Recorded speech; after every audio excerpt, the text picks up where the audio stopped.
Pergunta: que é energia e o que é força de gravidade? Terceira parte.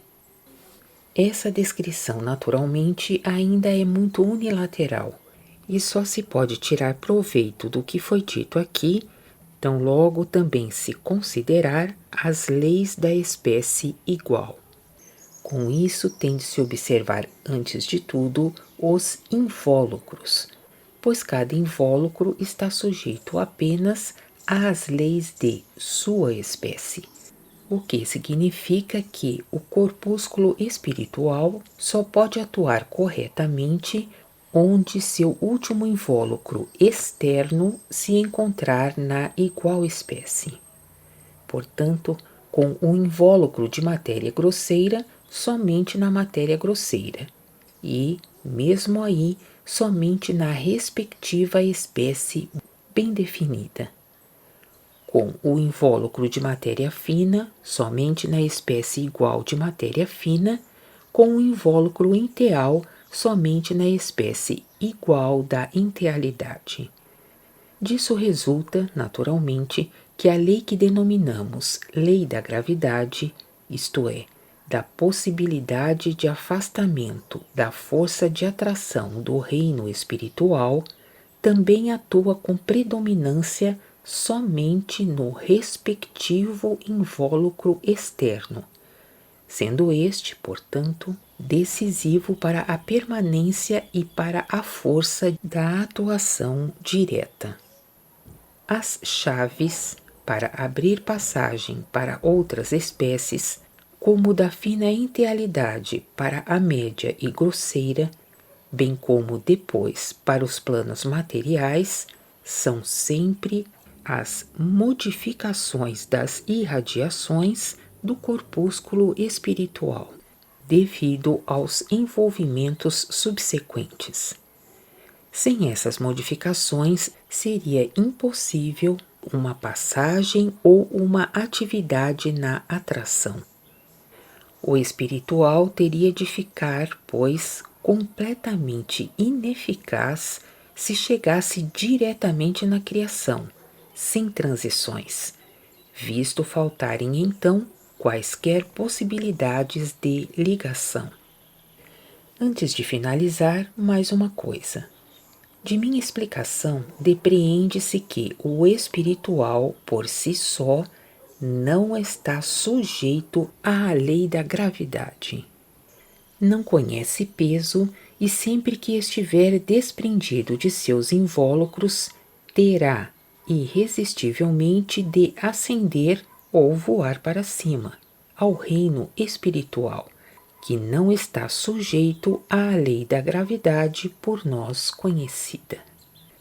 Para evitar equívocos, quero dizer que a semente espiritual do ser humano é uma espécie completamente diferente do espiritual, das correntes espirituais aqui descritas.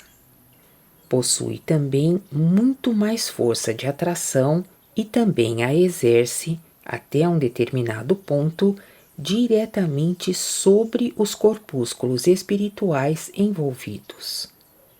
Muitos ouvintes poderão agora imaginar como a grande distribuição de espécies espirituais na criação posterior, portanto também nas regiões inferiores, trazem em si, quando libertadas do peso de seu ambiente, uma enorme força de ascensão ao encontro de sua origem espiritual, e assim, em conjunto com a força de atração proveniente de lá, proporcionam a todo o universo aquele apoio, auxiliando a condicionar o rumo que tem de manter tudo.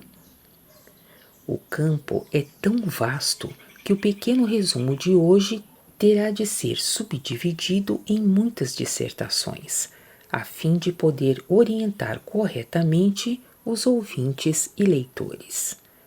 Mas tudo, afinal, vem a dar na maior simplicidade, apesar das dificuldades aparentes. É somente o desvio do espírito humano, com a opressão de sua receptividade espiritual que me obriga a guiar os leitores com muitas dissertações durante anos pelos difíceis caminhos do raciocínio, porque cada um, sem exceção, se perdeu no matagal. Será uma espécie especial de dissertações referentes às aglomerações das partículas mencionadas para a formação dos astros, com a consequente acumulação da força magnética do espiritual contida nelas, e cujos astros, além do grande centro de força do reino espiritual, formam por si e entre si centros de atração próprios, naturalmente muito mais fracos do que o centro do reino espiritual, e que, devido à grande distância do paraíso, o centro principal, também podem atuar especialmente entre si, embora permaneçam sempre subordinados ao domínio da força principal de atração do paraíso espiritual. Haverá também dissertações especiais a respeito da aglomeração de partículas para a formação de corpos humanos, de plantas e de animais. Saber é poder. Essa expressão é muito usada, porém é necessário um outro saber, diferente daquele que se julga já possuir hoje.